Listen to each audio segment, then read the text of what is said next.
Hi everybody, it's Sean from Cookbook Chat here. I went to actually an antique mall yesterday, one that's close by to me, where they have a co-op with lots of different people selling stuff. I often find some really nice buys at these places, especially when they've got things on sale on top of what their other prices are. So I thought I'd share with you some of the things that I picked up yesterday. Most of these will find their way into the Cookbook Chat shop. The first thing that I picked up was this incredibly cute What's Cooking in Bermuda cookbook. This is one that I have not seen before. I fell in love with the cover. I really don't care what's cooking in Bermuda, but I had to have this guy. And it is mostly island type recipes, a lot of seafood, which is not my thing. But again, just had to pick it up for the cover. So that one will be going up in the shop. And then I had, there was a guy or girl selling tons of, pamphlet cookbooks, which are my absolute favorite, the advertising booklets. And they were reasonably priced and they were put in these big stacks in plastic bags. So you could sort of see what was in them, but not exactly. But this first one, was marked French's, and I don't have a lot by French's, so I kind of wanted to see what was here. So we've got French's Creamy Spread booklet, Profit Making Menu Exciters, that's a new one for me, and that's cattleman sauce, put out by French's. French's Worcestershire sauce, and inside these are recipes. It's a little folder. I'm going to have to look those over. I've never seen those before. I'm not exactly sure what this stuff was. This doesn't look like normal stuff you pick up in the grocery store, at least not all of it, but maybe it was, and it was just a time frame where I wasn't picking things up. I have some papers here with more recipes on how to use them. These are not perforated, but you can cut out the recipe cards. And this one is French's Vive la Dijon. I know I have not seen this.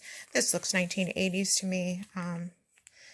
Just definitely speaks 80s to me, possibly late 80s, early 90s.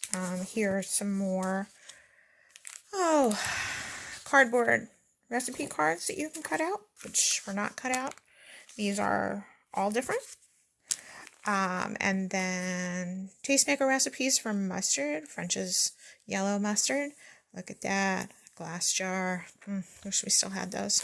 And inside, more of these same kind of vertical, actually, excuse me, that's horizontal, things to make hot potato and sausage salad. That sounds pretty good. And this looks like this is for 25 servings, so perhaps these were given out to schools or restaurants or institutions. Maybe that's where these folders came from. I'm not really sure. This is dated 1980, which would explain why I haven't seen these before. Menu making recipes from French's. This is the same kind of thing. And then this one, which I have seen, French's turn everyday dishes into delicious new taste treats. Fabulous, fast, frugal, never a boring meal wheel. Now these are always fascinating when you have, and forgive me because I'm videoing with one hand and I am right-handed. So when you can spin these little wheels and come up with different recipes, anything that's interactive like this, I absolutely find to die for. Love this stuff. But I have only ever seen this one once before, and I actually had it myself.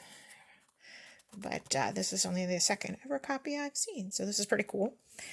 So that was the French's bag that I got, and that is almost all new to me stuff. Some of which I might keep, but most will probably be going in the shop because we don't use a lot of mustard here in my house. And then the second stack here, the Metropolitan Cookbook. If any of you have seen my comments on Facebook, whenever I see the Metropolitan Cookbook, I just sigh. It's not my favorite, any of the issues, and it's just like, oh yeah, look, there's another one. It's just one of those next to In the Kitchen with Rosie. It's another one of those cookbooks that I just get tired of seeing. I know some people absolutely love it, and that's perfectly okay, but it is not my favorite. So the Potato Lover's Diet Cookbook, never heard of that. Oh, it looks like we have mostly some diet stuff here. On the Way to Being Lean, newly revised for 1986. Well, let's see. It's funny because, when you're doing this, you cannot read through your phone what it says. This is put out by Stouffer's Foods. Lean cuisine. That would explain it. Oh, I like this one. And this is another institutional one. This is Kellogg's from Battle Creek, Michigan. So looks like I was right with my guess there. This is another institutional kit for kitchens, showing things that you can put on your menu for your whatever you've got, your school, your hospital, large size kitchen information. I'll fix that later. And that's a new one for me. And then I actually saw this one in a package, and this is the whole reason I picked up this package. It's Ms. Chiquita Banana and her recipe book. I have one of these. It's an older version of this, and it's not in very good shape, but it is one of my favorite recipe books because it is so informational and beautiful at the same time. The art is incredible. She talks about how to take care of your bananas, ripen them at home, and then depending on whether your banana has a little bit of green, is all yellow, or has some brown, what the best uses of your banana are, and then the recipes with the bananas. And this is only the second one of these that I've had, this actual version, and I reviewed it on my blog, cookbookchat.com. I'm not sure if it's up yet, but it will be. Just one of my most favorite because of the art and the recipes. My middle daughter loves bananas, so I want to try some of the recipes out of here. And now I have a copy to sell too, which is awesome. Pepperidge Farm sandwich recipes. Suitable for all occasions. That's wonderful. 1993 Arkansas Poultry Federation cooking contest recipes. Definitely know I don't have that. I'll have to put that in the Arkansas pile. I know I had this one, Bisquick. And delicious desserts with Oreo. I may have had that one before. I don't know. Oh, and here is my son's favorite, spray cheese, snack made cheese. This was in my house hors d'oeuvres in the 1970s. You had a Ritz cracker and you had spray cheese, and that was kind of it. So this one may not be going up in the shop because this is just wonderful, reminiscent for me. So although the stuff is really nasty, it takes you back. Kitchen tested Lucky Leaf recipes. I do have this one already. And this is mostly pies, but things to do with their pie filling, and it's largely all desserts. I can't remember if there are any recipes that are not desserts, but this applesauce marshmallow magic was kind of interesting. I remember seeing that when I went through the last time. So that's a nice one. And this one I have quite a few copies of. It was one of those cookbooks that they put out in the aisles at the supermarket. Delightful pasta salads.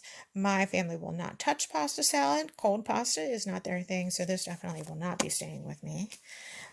This is a cover that I absolutely love. 24 accent dinners. Definitely you're looking at 1960s, 70s here with the fonts and the colors, and this was Hunt's tomato paste. Just absolutely love this stuff. This is one I haven't seen before. This is Red Pack, the Talented Tomato. Red Pack is not a brand that we got here in Pennsylvania when I was a kid. But this looks to be quite attractive, and it is one of these, I thought it was one of these flip ones where they're different lengths, but they're not. So very nice art in this, in the green and red. Totally nice. Syrian lentils with tomatoes. That's interesting. Gonna have to take some look at that. San Giorgio, How to Play Piccaroni. This one came out in 1957. This one I have seen a copy of, but do not currently have one. And this one is just a delightful book with, oh, look at this. Couple of inserts here. I've got black cherry jello for a black cherry Bavarian dessert. And this always nice to find some treasure inside. And we've also got raisin pie which is called funeral pie in my family. Because it's the one that you always make when you have a large number of people to feed. And golden corn cakes or muffins. Sitting right in there. I always love it when we find things inside that you're not expecting. But I like this booklet because it has the different types of pasta shapes that you could get. And it's surprising that in 1957, these different kinds of pasta shapes were available. Because I swear the only thing we ever had in my house in 1970s was regular spaghetti and macaroni. Now, there were two sizes of macaroni back then, small and large, and my mother only bought San Giorgio. So they stopped making the large macaroni. I contacted them. They can't say when, but one of the brands, I think it might be Barilla, has a large macaroni out now again, but it is ridged and it's not the same. So this is a Hunt's one. You can tell just by the font coming up here if you've been around. There's more to Italian cooking than spaghetti. I have a lot of copies of this, but there are some really great recipes in here for easy family dinners. And this one has ragu, Italian cooking sauce, and American cheese, beef, and macaroni. Basically hamburger helper, without the box. So I think this one is an 80s one. I can't remember the date.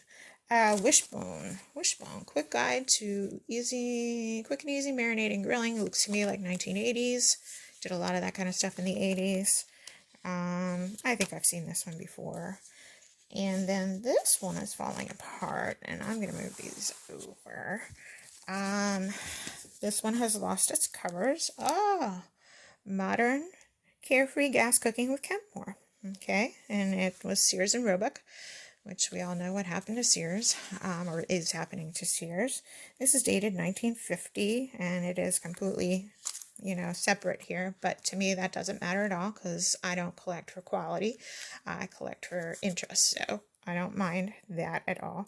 It looks like Jane Shaw. There she is. I've seen her in other publications, and here's this nice lady cooking in her gas range in her test kitchen. So we got all kinds of recipes in there. And then the last one is for an Osterizer, which Creative Spin Cookery. There are many versions of this. I'm sure we all have one somewhere or had one and got rid of it. But the fact is, some of these blender recipes actually are pretty good, especially if you can find some for beverages, because the kids like them. And my mom actually got a vintage KitchenAid blender at a thrift store. It's got a really powerful motor. Absolutely love it, and she paid like $2.50 for it. So don't look your blender, don't look at it like you never want to use it for anything other than making crushed ice or whatever you do with it these days. Totally a useful device. So that is what I picked up yesterday. And I have thousands and thousands of these booklet type cookbooks, but I still need more. Those of you who collect cookbooks understand this perfectly. There's never enough shelf space. So that's it from Sean here at Cookbook Chat, and I hope you enjoyed my little run through. Thanks, and I'll talk to you later.